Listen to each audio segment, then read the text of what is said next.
नेत्राय वेणुवाद्य विनोदिने राधाधरसुधापानशालिने वनमालिने महाभावस्वरूपास्त्वं कृष्णप्रियवरीयसी प्रेमभक्ति प्रदे देवी श्रीराधिका त्वं नमोस्तुते। हरे कृष्णा। तो आपका स्वागत है इस ब्रजमंडल महिमा माधुरी में। तो आज हम भगवान के ऐसे दिव्य विग्रहों के प्राकट्य के बारे में चर्चा करेंगे कि जिनके प्राकट्य की लीलाएं सुनकर आप निश्चित रूप से गदगद हो जाएंगे। बहुत ही सुंदर भगवान के इन लीला प्राकट्य के वर्णन शास्त्र में पाए जाते हैं। तो अभी हम जाएंगे श्री श्याम सुंदर जी के दर्शन करने के लिए। श्री श्याम सुंदर जी जैसे ही आप लोई बाजार में जाते हैं और दामोदर मंदिर के लिए जब जाने के लिए बाएं मुड़ते हैं तो वहां से आगे जाते 1 2 3 4 चौथा वाला गेट है। पहले 1 2 3 शॉप है और चौथा ये एक गेट है बाएं हाथ में। वहां पे श्री श्याम सुंदर जी का मंदिर स्थित है। और ये जो श्याम सुंदर जी है इतने सुहावने हैं, इतने सुंदर है कि आपका मन पूरी तरह से मोहित हो जाएगा। कम से कम मेरा तो हो गया है उनको देखकर। इतनी सुंदर छवि है श्याम सुंदर जी की। और हमारे गौड़ीय वेदांत आचार्य जिन्होंने वेदांत के ऊपर अपनी गौड़ीय भाष्य टीका की, वे बलदेव विद्याभूषण जो हमारे आचार्य हैं उनके द्वारा प्रतिष्ठित और सेवित ये श्री राधा श्याम सुंदर जी। और मंदिर के प्रवेश द्वार में जैसे आप प्रवेश करेंगे तो आपके सीधे हाथ में श्री श्याम सुंदर प्रभु की समाधि का दर्शन है। और वहां पे श्याम सुंदर प्रभु का कुर्ता है जो तुलसी के मणियों का बना हुआ है। जैसे हम तुलसी की कंठी माला पहनते हैं वैसे ही उन तुलसी माला का उनका कुर्ता बना हुआ है। और आप तो जानते हैं जो दुखी कृष्णदास थे उनको ही श्रीमती जी ने श्यामदास बना दिया था। तो बलदेव विद्याभूषण जी उनका जन्म पुरी में हुआ था, जगन्नाथपुरी में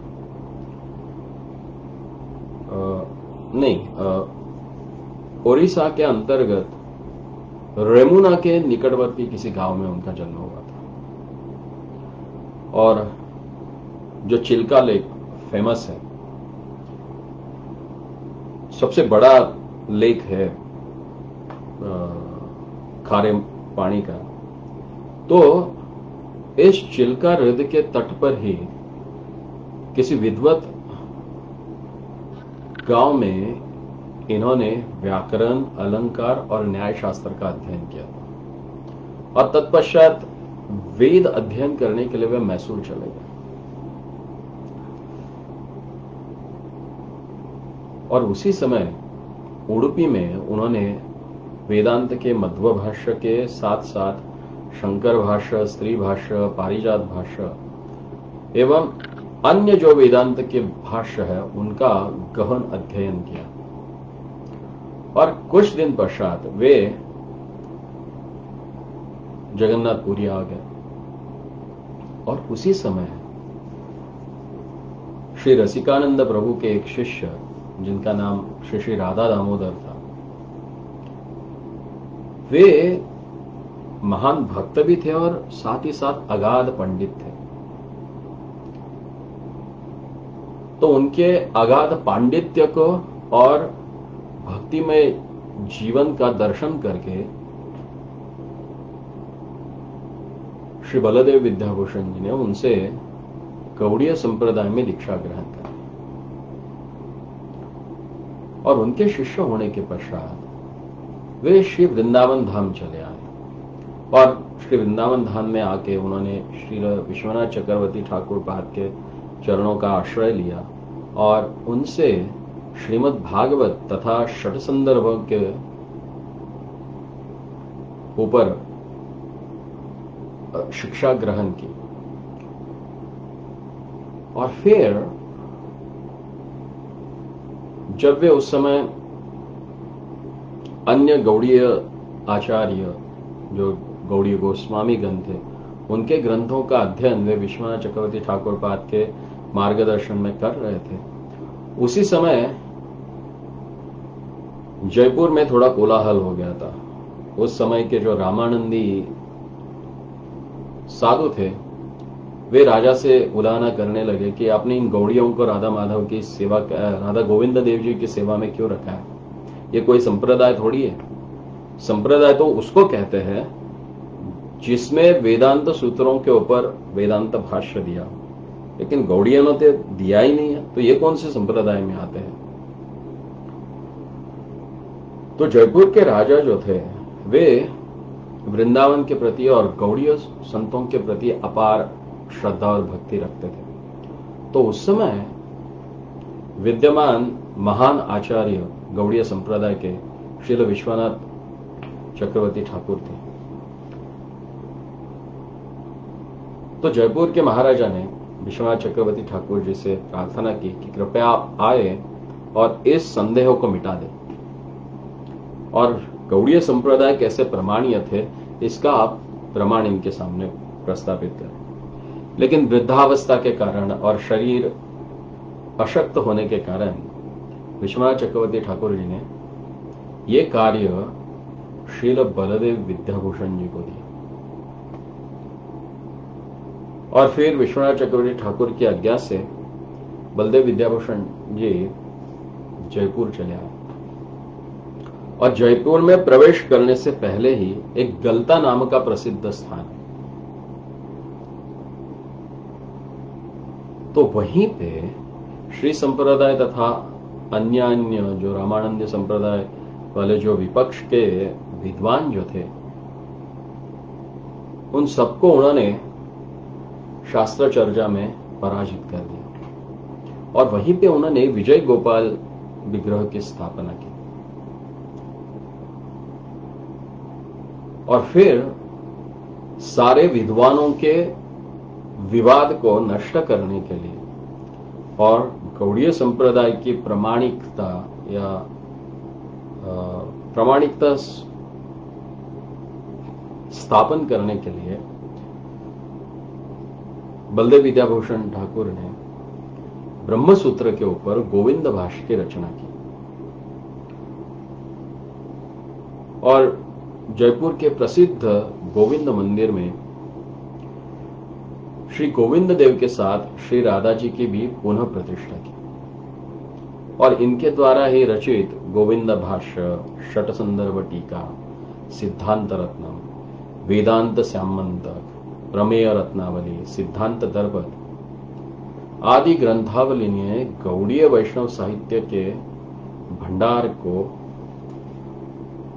विभूषित किया है। और कृष्ण कृपा श्रीमती अभय चरणानंद भक्ति वेदांत स्वामी प्रभुपाद ने जो भगवत गीता के ऊपर टीका लिखी है वो टीका श्री बलदेव विद्याभूषण ठाकुर जी की भगवत गीता पे जो टीका है उसके ऊपर ही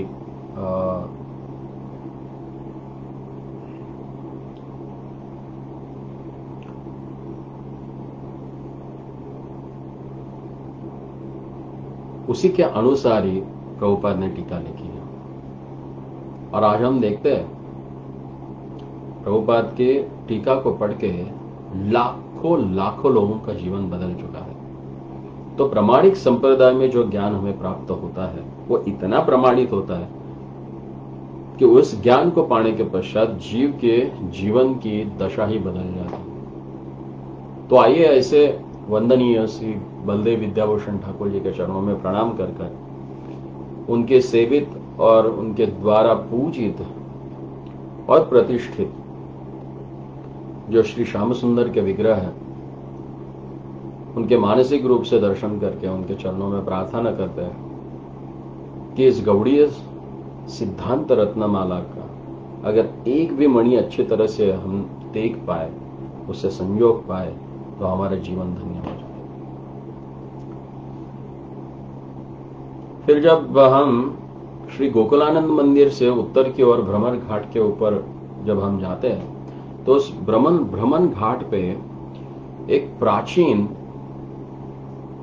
मंदिर है जिसमें श्री जयदेव गोस्वामी जी के द्वारा सेवित श्री राधा माधव जी जो है वे विराजमान थे। लेकिन अभी वे जयपुर में हैं। घाटी नामक जो पर्वतीय स्थान है, वहां पे एक बहुत ही सुंदर और आलीशान मंदिर बना हुआ है और जो जयपुर के प्रमुख दर्शनीय मंदिरों में से एक है। और इसी राधा माधव मंदिर के ईशान कोने में श्री जुगल किशोर का विशाल मंदिर है, जिसके ऊपर शिखर नहीं है और जिसे कनक वृंदावन भी कहा जाता है। तो आइए अब हम चलते हैं श्री बांके बिहारी जी के दर्शन करने। जैसे हमने निधुवन के लीला के बारे में जब हमने चर्चा की, तो वहां पे हित हरिवंश जी जब और हरिदास जी जब वहीं पे सेवा कर रहे थे, अपनी गायन सेवा से ठाकुर जी को इतना रिझा देते थे कि एक समय विशाखा कुंड में से ठाकुर जी उनके लिए प्रकट ही हो गए। और यही ठाकुर हमारे बिहारी जी हैं। इनके साथ श्रीमती राधिका जी का विग्रह नहीं है।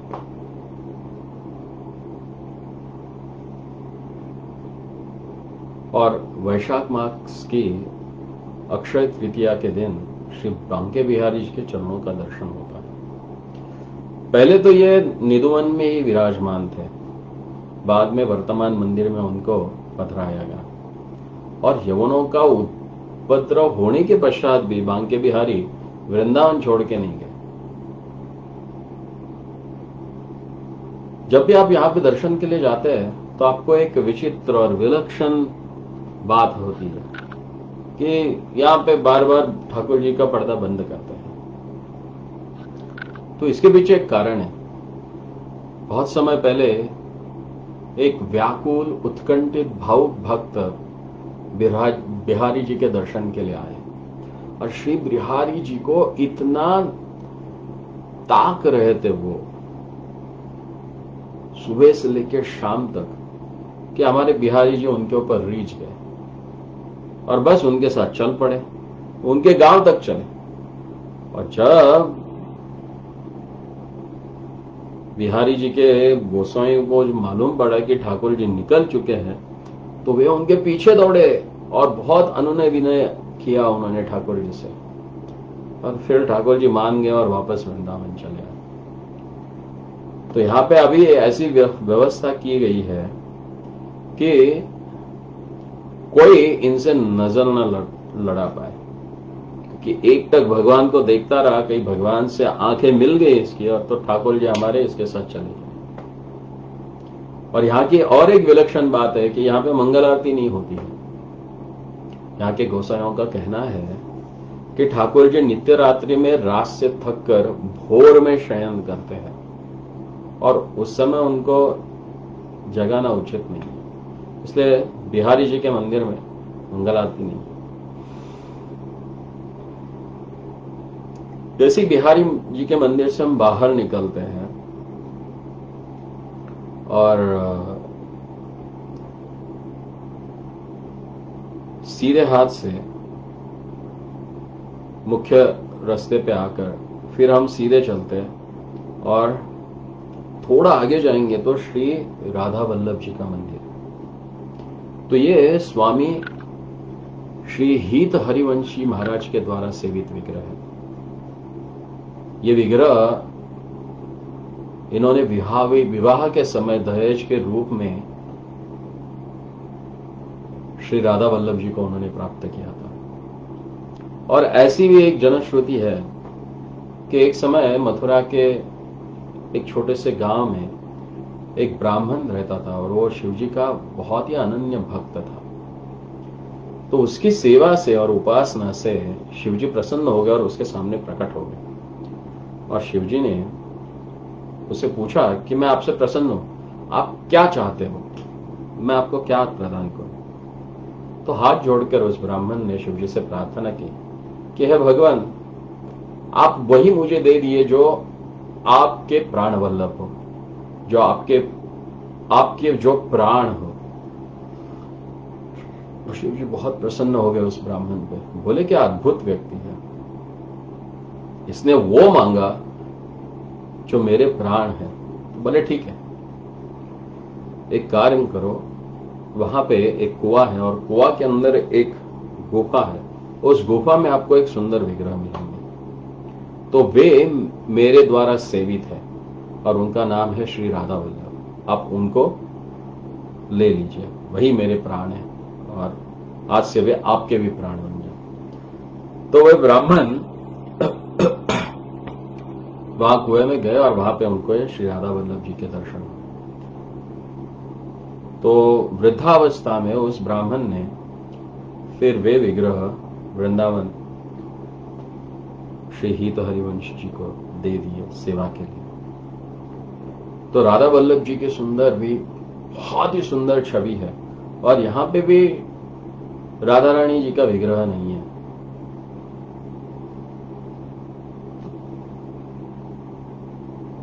तो सिंहासन के ऊपर मुकुट की स्थापना कर श्री राधा जी के उद्देश्य से ही उसकी सेवा की जाती है।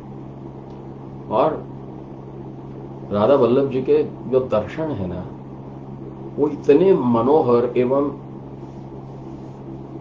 चारू है, एकदम ऐसे सुकोमल है, बहुत ही सुंदर दर्शन है। काफी लोग जानते नहीं है,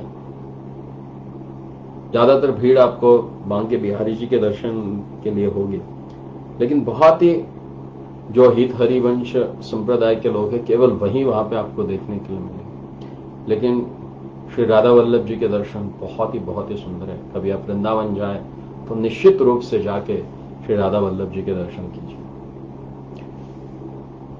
तो वृंदावन में जुगल किशोर जी के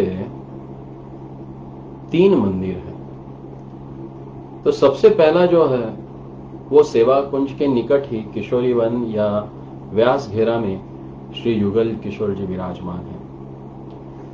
श्री माधवेंद्रपुरी जी के एक शिष्य थे माधव दास जी और एक प्रसिद्ध भक्त और गौड़ीय संप्रदाय के आचार्य हुए हैं। श्री नाभाजी जो नाभादास जी है, जिन्होंने भक्तमाल लिखी है, तो भक्तमाल के उनके चरित्र का वर्णन करते हैं। तो उन्हीं के शिष्य ओरछा निवासी अभिराम व्यास जी ने हरिराम व्यास जी के द्वारा ये विग्रह प्रकट किया और पास ही बगीचे में श्री व्यास जी और उनकी समाधि भी वर्तमान है।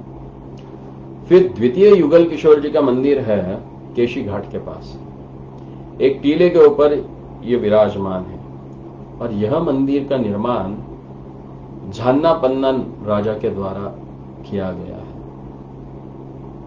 और तृतीय जुगल किशोर जी का मंदिर जयपुर के अंतर्गत निमक थाना गांव निवासी तोमार वंशीय हरिदास ठाकुर और गोविंददास ठाकुर 2 राजपूत भ्राताओं ने अकबर के राजत्व काल में निर्माण किया हुआ है।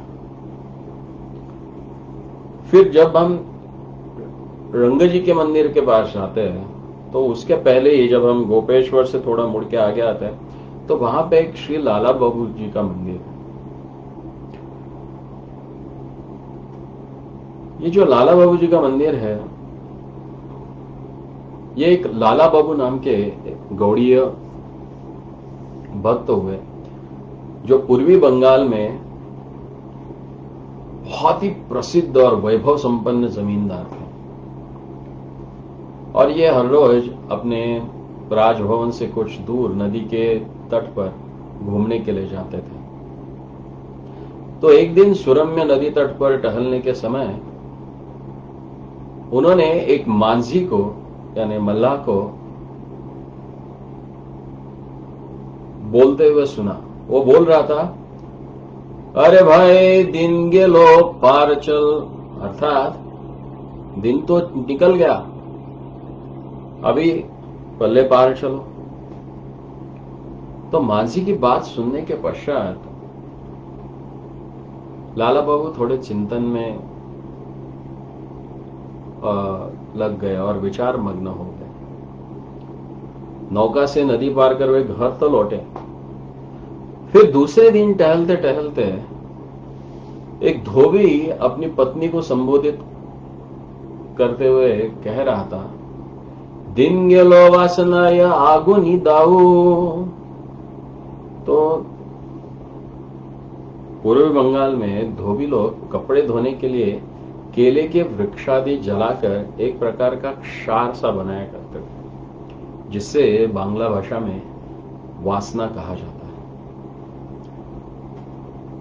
तो वो तो धोबी बोल रहा था उसके पत्नी को कि वो जो वासना बनाई जा रही है उसको थोड़ा सा अग्नि लगा दो ताकि वो जल्दी हो जाए, उबल जाए जल्दी से।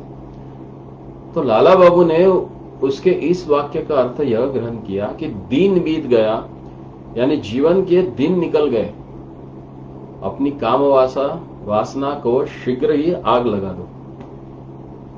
और बस वो मांझी द्वारा बोले गए शब्द और धोबी द्वारा बोले गए शब्द, उसके ऊपर चिंतन करते करते उनके हृदय में इतना वैराग्य प्रकट हुआ कि उन्होंने अपना सारा वैभव, परिवार, सबका परित्याग करके वे वृंदावन चले आए और यहीं पे भजन करने लगे। और फिर इन भक्त लाला बाबू ने ही 1810 ईस्वी सदी में श्री कृष्णचंद्र नामक इस विग्रह की स्थापना की। और ये पत्थर का विग्रह, ये पत्थर का जो मंदिर है, यह बहुत ही भव्य और दर्शन योग्य है। फिर और एक मंदिर है शाह जी का मंदिर।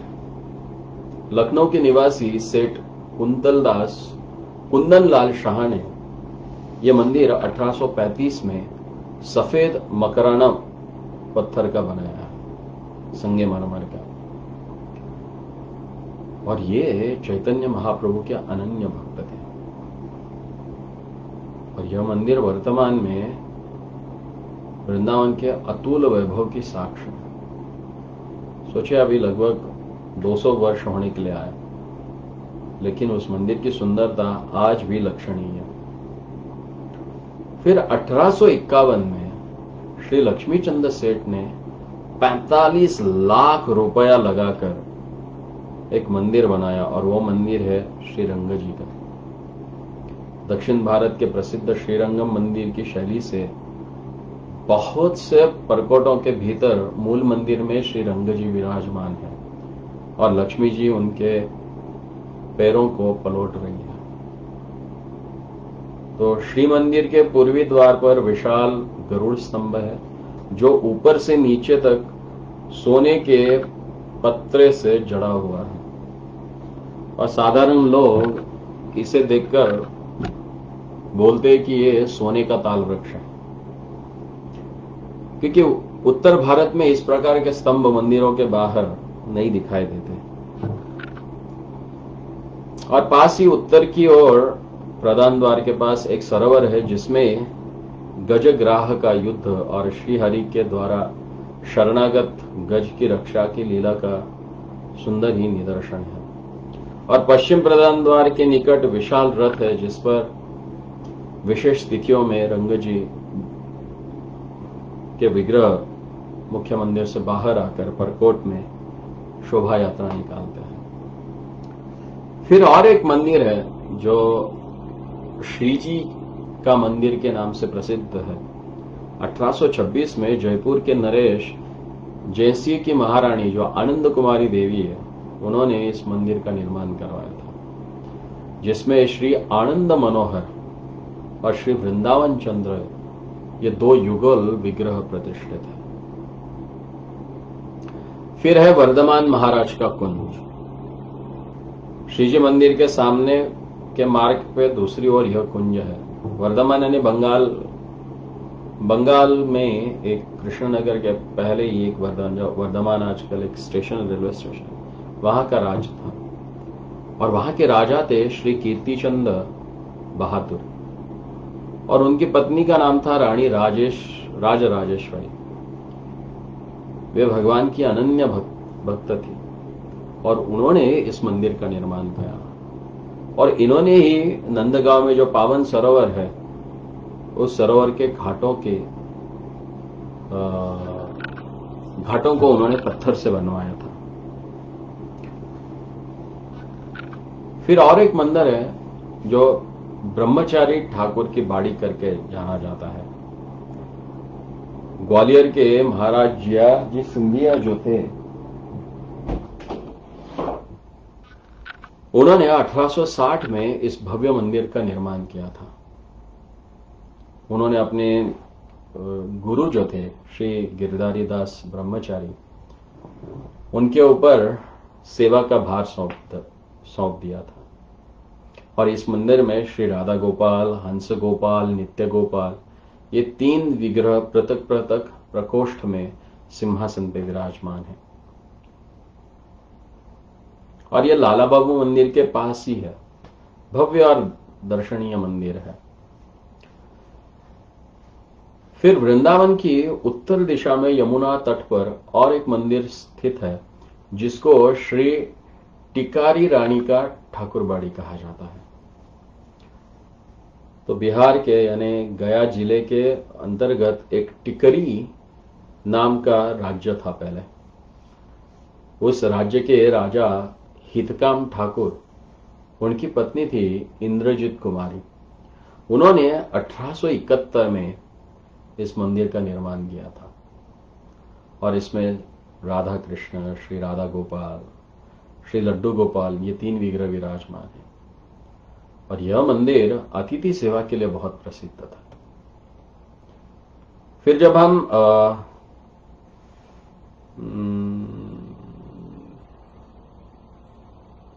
कौन सा है, रेतिया बाजार जाते हैं, तो रेतिया बाजार में एक शाहजहांपुर का मंदिर है। तो शाहजहांपुर राज्य के जो दीवान थे लाला ब्रजकिशोर जी, उन्होंने 1873 में इस मंदिर का निर्माण किया था। और इस मंदिर में श्री राधा गोपाल आज भी विराजमान है। और इस मंदिर के दर्शन अत्यंत सुंदर और भव्य है। फिर यमुना पुलिन के पास में ही एक मंदिर है जिसका नाम है महारानी स्वर्णमयी का मंदिर। तो कासिम बाजार के प्रसिद्ध कांता बाबू के प्रपौत्र कुमार कृष्णनाथ की पत्नी, जिनका नाम था महारानी स्वर्णमयी, उन्होंने इस मंदिर का निर्माण करवाया।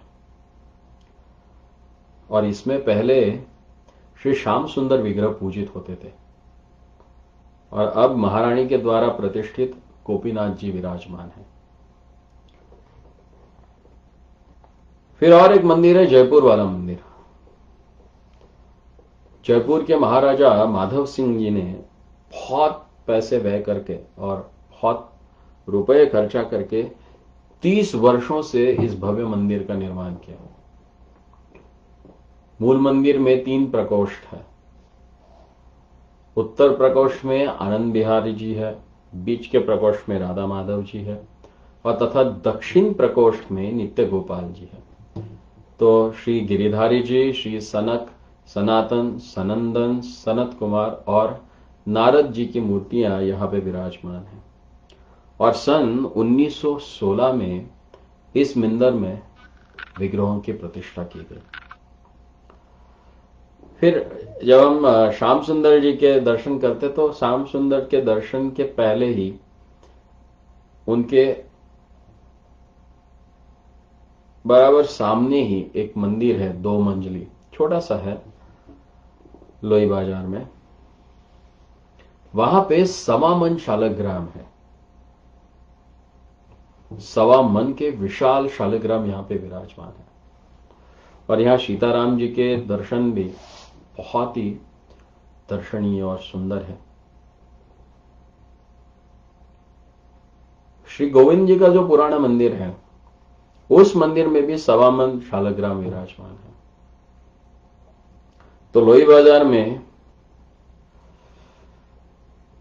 जैसी हम बांके बिहारी मंदिर से निकलकर अठखंबा पार कर तिराहे पर बनखंडी महादेव जी का दर्शन करते हैं, एकदम सीधे सीधे सामने ही बनखंडी महादेव जी का मंदिर है। तो ये बनखंडी महादेव जो है, ये अन्य कोई नहीं बल्कि ये स्वयं गोपेश्वर जी ही है। क्योंकि सनातन गोस्वामी पाद जब वृद्धावस्था में थे तो उनके लिए गोपेश्वर जी यहां बनखंडी में प्रकट हो गए।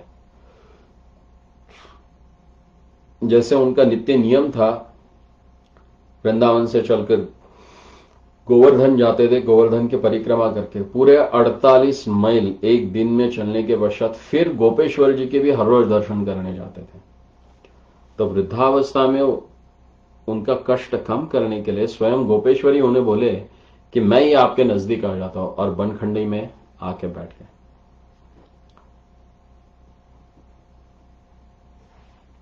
तो ये हमारे बनखंडी महादेव। फिर और एक दर्शनीय बहुत ही सुंदर प्यारा मंदिर है, अष्टसखी कुंज, जो मदन मोहन जी का प्राकट्य स्थान जहां पे है, जहां पे अद्वैत आचार्य बैठकर, अद्वैत वट जिसको कहते हैं, जहां पे अद्वैत आचार्य बैठकर भगवान शालिग्राम की पूजा किया करते थे, वहां से चलते हुए जब बांके बिहारी जी की ओर हम जाते हैं तो थोड़ा सा चलने पर चढ़ाई पे ही सीधे हाथ की ओर सामने ही आपको एक बहुत ही सुंदर लाल पत्थर में बना हुआ मंदिर दिखाई देगा। वो है अष्टसखी कुंज। सन 1296 में हेतमपुर के महाराजा रामरंजन चक्रवर्ती तथा उनकी पत्नी पद्मा सुंदरी ने इस मंदिर का निर्माण किया था। और इसमें श्री श्री राधा रास बिहारी जी का विग्रह है और उनके साथ 8 सखिया भी है। आप सोच सकती है कितना प्राचीन मंदिर है, 1296।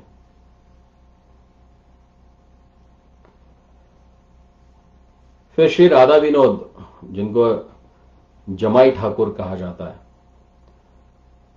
या फिर तड़ास वाला मंदिर, यह वृंदावन से मथुरा जाने वाले रास्ते पर बाईं ओर कुछ हटकर कच्चे रास्ते पर यह मंदिर विराजमान है। और इसे बनाने वाले थे राजर्षि राय वनमाली दास बहादुर ठाकुर। तो बंगाल स्थित जो तड़ास स्टेट था उसके वे अधिकारी थे और परम भक्त थे, और उनका नाम था वांछा राम जी। तो ये क्या करते थे कि हर रोज नदी में स्नान के लिए जाते थे, स्नान करके फिर वापस आ जाते थे।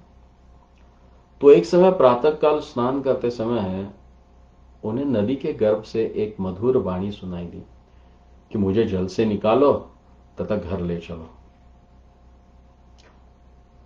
तो उनकी समझ में नहीं आया, आसपास कुछ दिख भी नहीं रहा है। फिर दूसरे दिन आए, दूसरे दिन भी ऐसा ही हुआ। फिर तीसरे दिन स्नान करते समय उस मधुर वाणी के साथ उन्हें ऐसा लगा कि नदी में जल के भीतर किसी वस्तु का स्पर्श हो रहा है।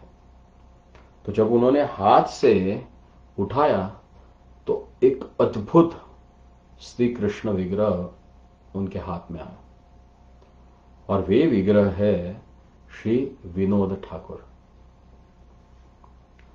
तो ठाकुर जी की स्वेच्छा से परम भक्त श्री वनमाली राय जी के घर पर ठाकुर जी पधारे और उनकी सेवा वहां पे विधिवत होने लगी।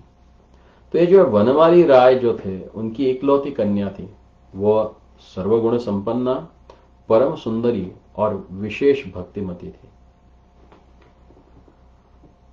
और जब इस राजकुमारी ने विनोद ठाकुर जी का दर्शन किया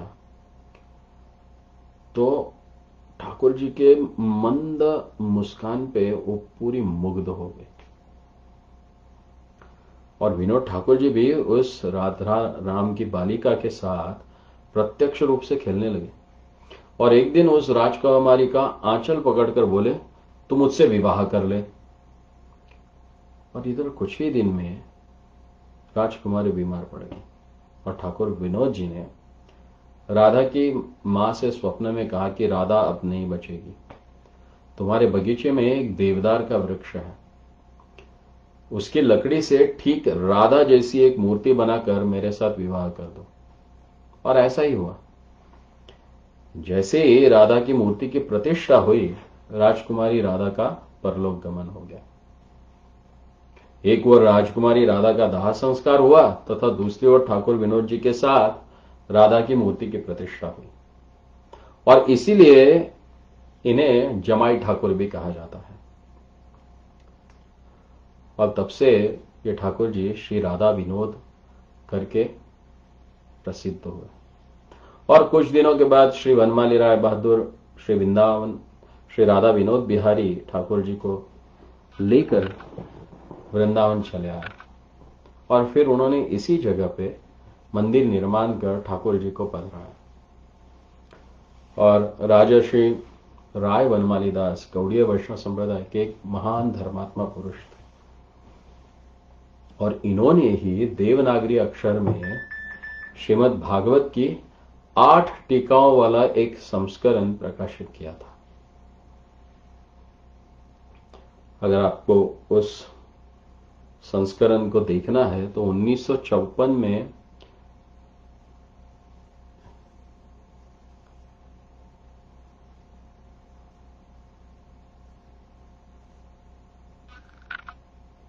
इस तड़ास मंदिर से ही अष्टटीका युक्त श्रीमद् भागवत का एक संस्करण भक्ति प्रज्ञा केशव गोस्वामी महाराज ने प्राप्त किया था। और आपको अगर देखना है वो, तो आज भी वो केशव जी गौड़ीय मठ में आपको दिखाई मिलेगा।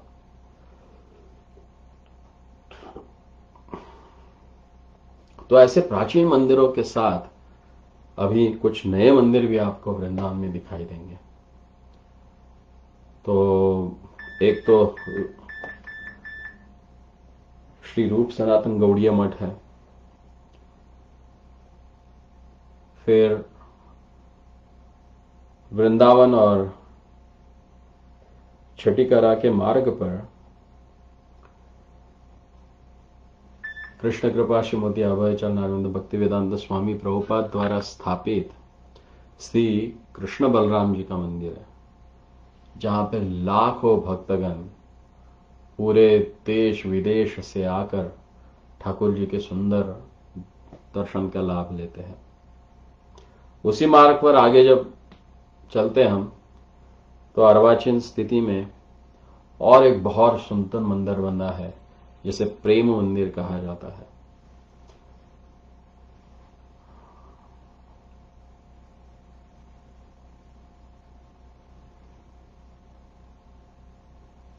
तो ऐसे कई सारे मंदिर हैं, अगर बताने बैठे तो पूरा साल निकल जाएगा हर एक मंदिर के बारे में। तो जो जीव बड़े भाग्यशाली है और जिनके ऊपर ठाकुर जी की विशेष कृपा है, वे ही वृंदावन में जाकर उनको ही वृंदावन जाने का सौभाग्य प्राप्त होता है और विशेष करके ठाकुर जी के इन सुंदर लीला स्थलियों का दर्शन करने की उपलब्धि होती है। तो श्री वृंदावन धाम में असंख्य मंदिर है और वृंदावन में विशेष करके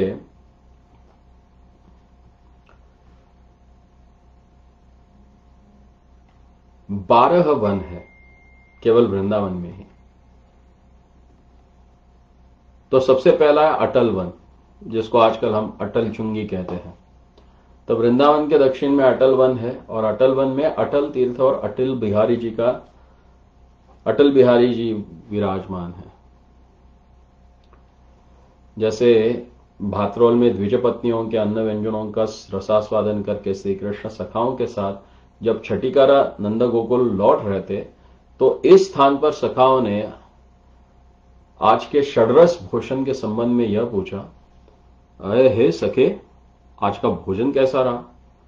तो कृष्ण ने बड़े आनंद के साथ, आज तो भोजन के पश्चात अटल हो गया हूं, अर्थात चलने फिरने के लिए भी मैं असमर्थ हूं, यानी इतना दबा के खाया है। और तब से इस वन का नाम अटल वन प्रसिद्ध हो गया।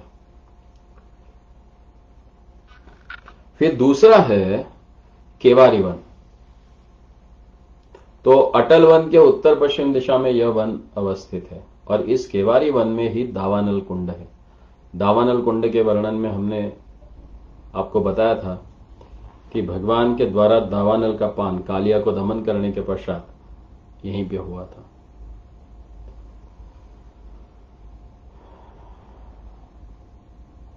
फिर केवारी वन के दक्षिण पश्चिम में और एक वन स्थित है जिसको बिहार वन कहा जाता है, जहां पे राधा कूप विराजमान है। तो परिक्रमा करने वाले यात्री इसी कूप में झांक कर राधे राधे का जोर से उच्चारण करते हैं और इसमें से प्रतिध्वनि करते हैं, जिसको राधेश्याम कुआं भी कहा जाता है।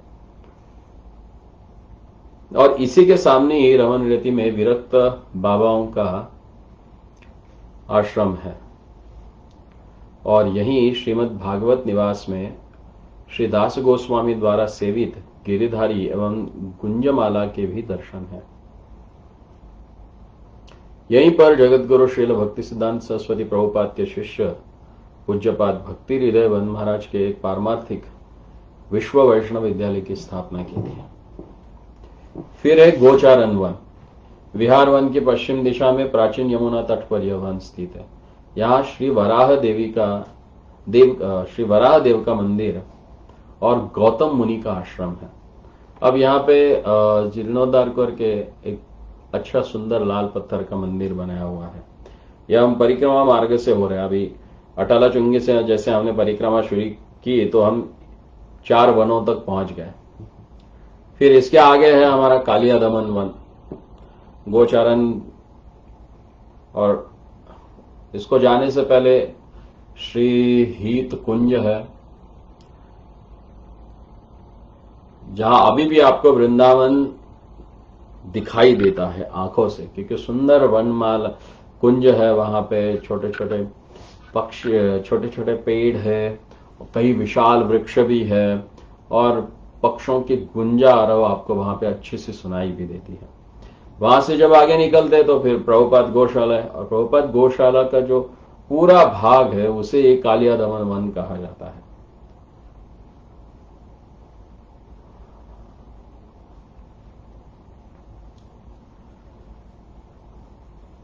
इस कालिया वन में ही कालिया के तट पर ही श्री बिल्वमंगल दास ठाकुर जी की भजन कुटिया।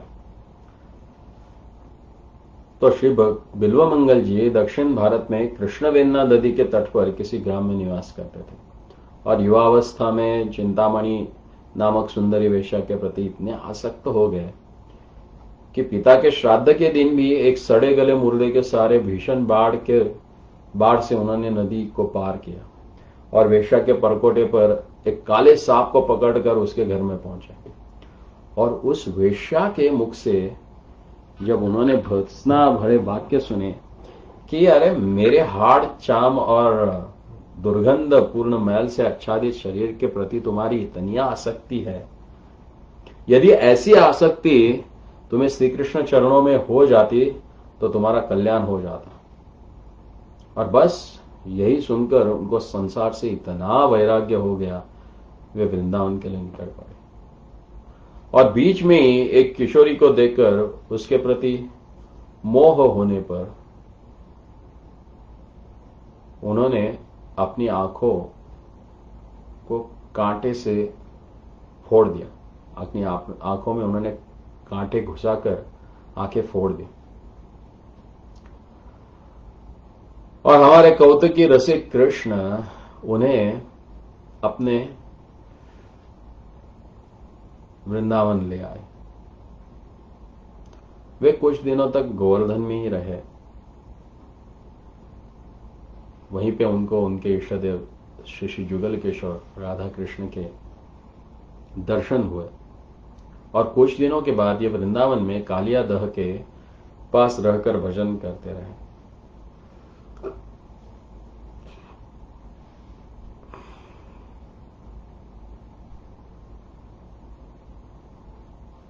और ऐसा कहा जाता है कि लगभग 700 वर्षों के पश्चात उन्होंने श्री वल्लभाचार्य जी में अपनी भक्ति का संचार कर तथा उनको सांप्रदायिक तत्व प्रदान कर यही अपनी अंतर्धान लीला की थी। तो कालिया दमन के उत्तर में और एक वन स्थित है जिसको गोपाल वन कहा जाता है। यह श्री मंदिर में नंद यशोदा जी का विग्रह विराजमान है और कालिया दमन के पश्चात श्री नंदा बाबा ने कृष्ण की मंगल कामना के लिए ब्राह्मणों को यहां अनेक गाय दान की थी, इसलिए इसको गोपाल वन कहा जाता है।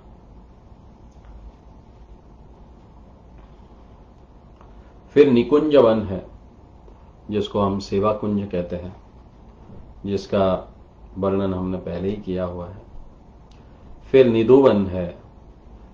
फिर वृंदावन के उत्तर पूर्व दिशा में यमुना के तट पर राधा वन या राधा बाग स्थित है, जहां पे श्रीमती राधिका जी स्नान करने के पश्चात ललिता और विशाखा आदि सखियां यहीं पर उनके केश संस्कार या श्रृंगार करती थी।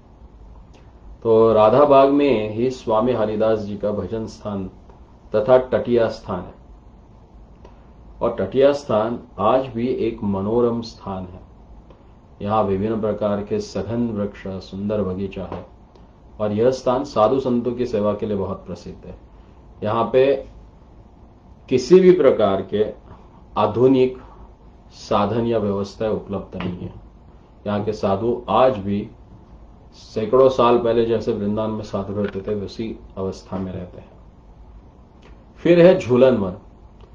राधा बाग के दक्षिण दिशा में यह वन स्थित है। यहाँ सखियों के द्वारा राधा कृष्ण युगल को झूले में झुलाया करते थे, वही ये स्थान है।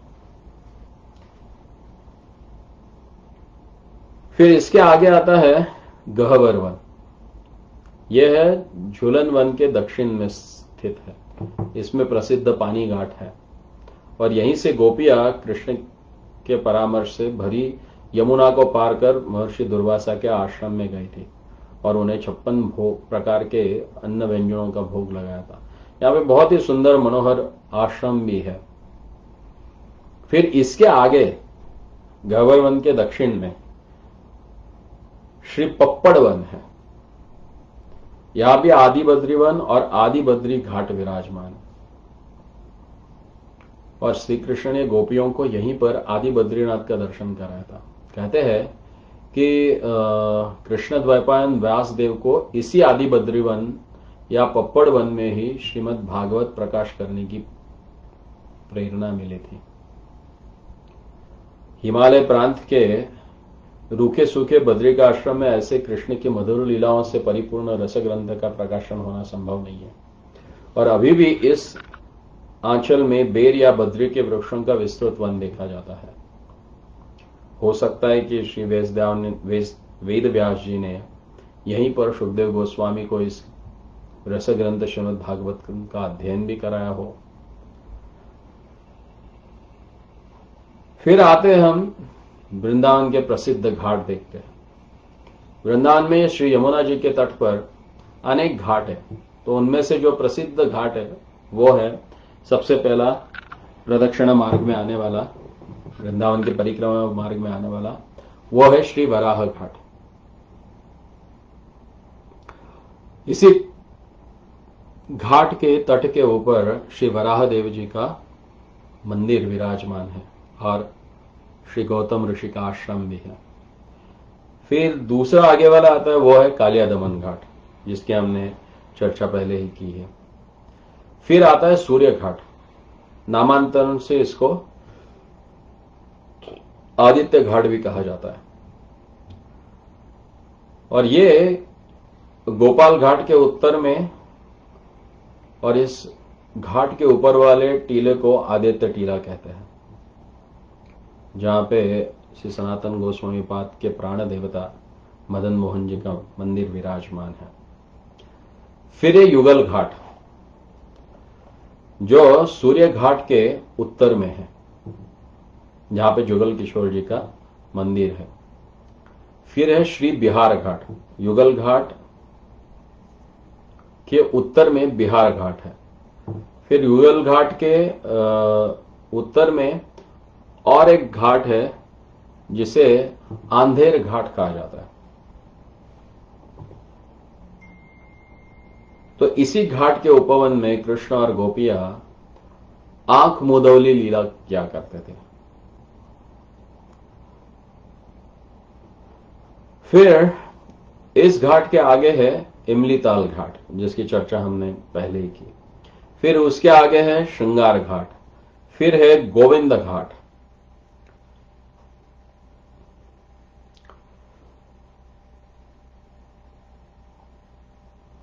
श्री गोविंद घाट वो स्थान है जहां पे भगवान जब रास मंडल से अंतर्धान हो गए थे तो पुनः यही गोपियों के सामने प्रकट हुए थे, इसलिए इस घाट को गोविंद घाट कहते हैं। फिर इसके आगे वाला जो 10वां घाट है वो है क्षीर घाट, जहां से ठाकुर जी ने गोपियों के क्षीर हरण किए थे।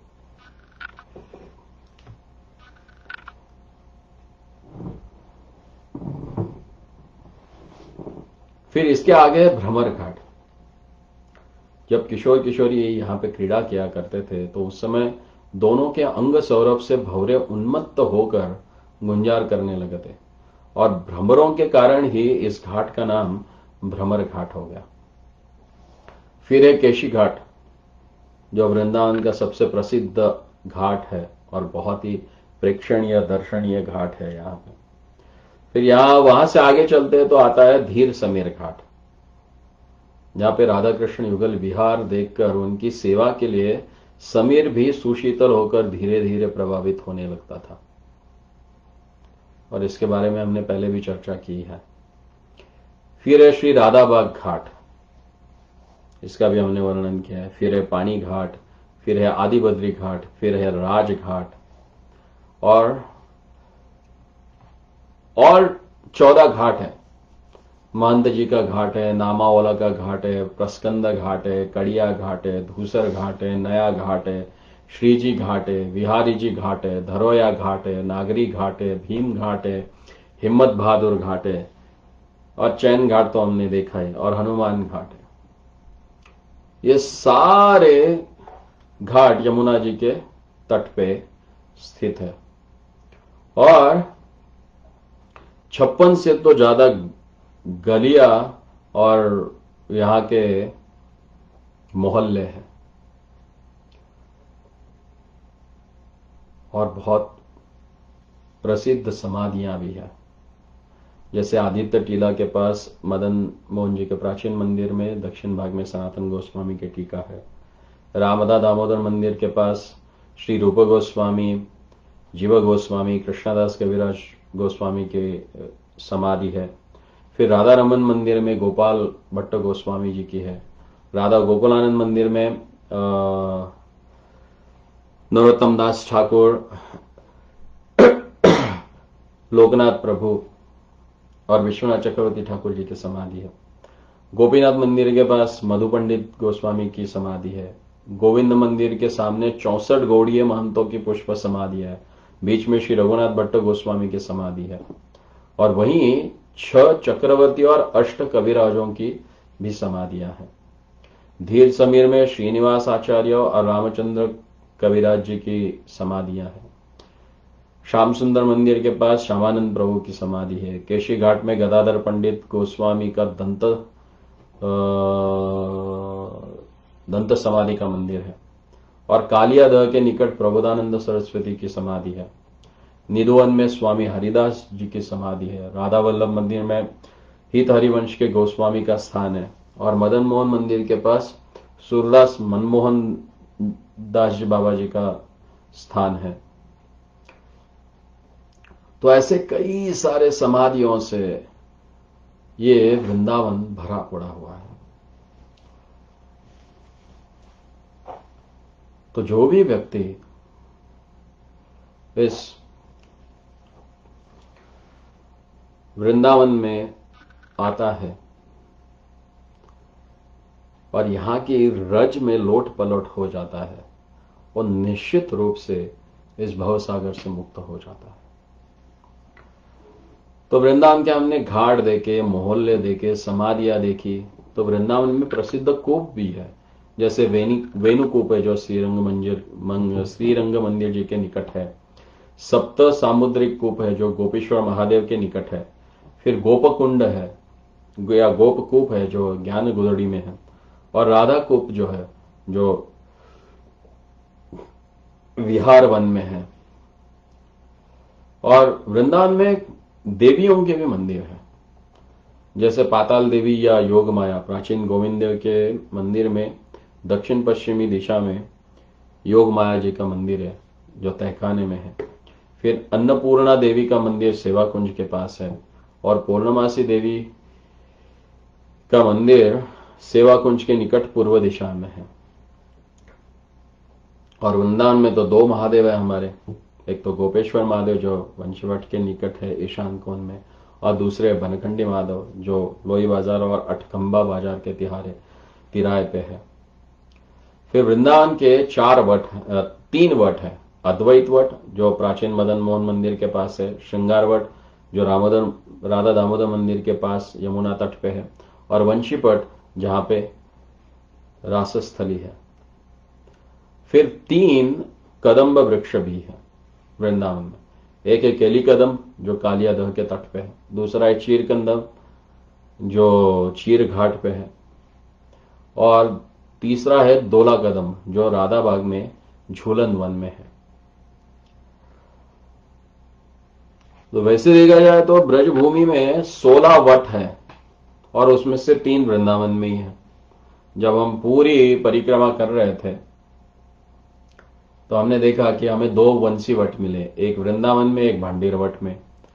फिर संकेत में संकेत वट है। फिर जावट में एक वट है, एक भांडीर वट है, फिर एक श्री वट है, फिर जटाजुट वट जो कोकिल वन के पास है, फिर कामवन में कामवट है, फिर एक मनोरम वट है, फिर आशा वट है, अशोक वट है, केली वट है, ब्रह्म वट है, रुद्र वट है, श्रीधर वट है और सावित्री वट है। और कई सारे पर्वत भी है, परिक्रमा करते समय हमने देखे भी सुने भी उनके बारे में। तो ये ब्रजभूमि जो है ये इतनी संपन्न, सुमनोहर और दर्शनीय है। अगर हम बाह्य दृष्टि से देखेंगे तो कहीं पे हमें बंजर भूमि भी दिखाई देती है, रुके सूखे खेत खलिहान भी दिखाई देते हैं।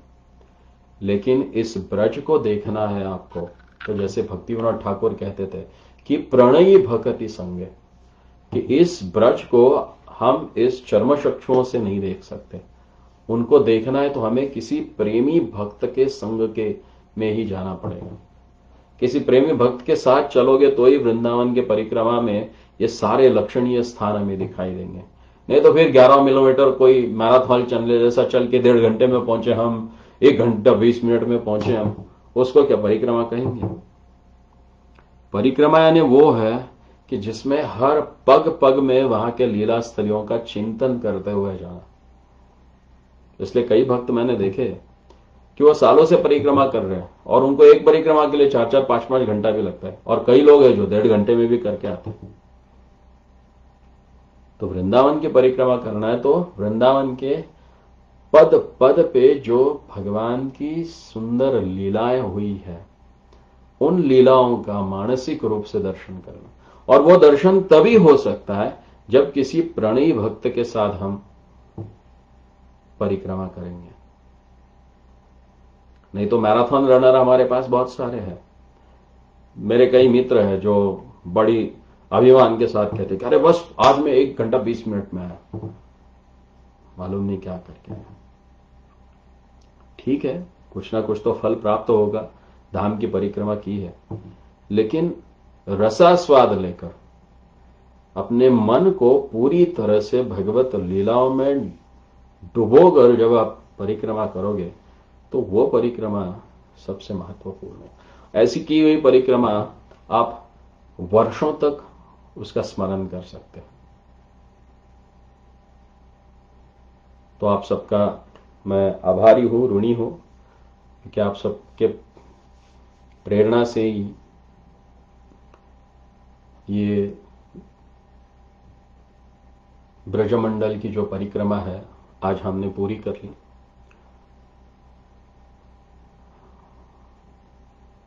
तो आप सबके चरणों में हम प्रार्थना करते हैं कि आप सब लोग हमारे लिए ठाकुर जी से प्रार्थना करें। ये न किए न प्रकारे न हमारा मन भगवान के चरणों में लगा रहे, भगवान की इन लीला स्थलियों का स्मरण हो, और बस इसी में ही हमारा जीवन कृतार्थ हो जाएगा। बोलो श्री ब्रजभूमि वृंदावन धाम की जय, ब्रजमंडल महिमा माधुरी की जय। हरे कृष्ण।